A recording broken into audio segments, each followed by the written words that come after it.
পরিমণির কাজের মেয়ে পিঙ্কি আক্তার সে বলেছে যে পরিমণি আর শেখ সাদির সাথে গভীর সম্পর্ক আছে।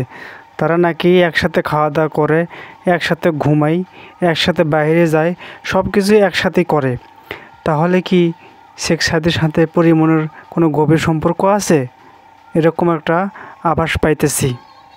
পরিমণির ব্যাপারে পিঙ্কি আক্তার তার গৃহকর্মী তার নামে অনেক কিছু গোপন তথ্য ফাঁস করেছেন, আপনারা হয়তো অলরেডি জেনেছেন।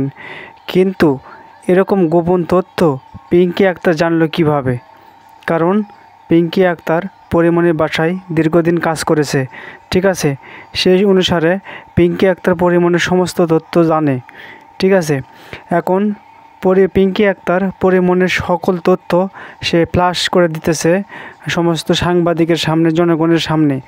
পরিমণি নাকি অনেক ড্রাইভারের সাথে এবং পরপুরুষের সাথে বিভিন্ন সময় রাত কাটায়, শয় ইত্যাদি, মানে যত রকম বাজে কাজ আছে সবগুলো করে, এরকম একটা অভিযোগ করেছে পিঙ্কি আক্তার। অবশ্য এত কিছু পিঙ্কি আক্তার কখনোই বলতো না, কারণ পরিমণির বাসায় কাজের মেয়ে হিসেবে পিঙ্কি আক্তার দীর্ঘদিন কাজ করে আসছে।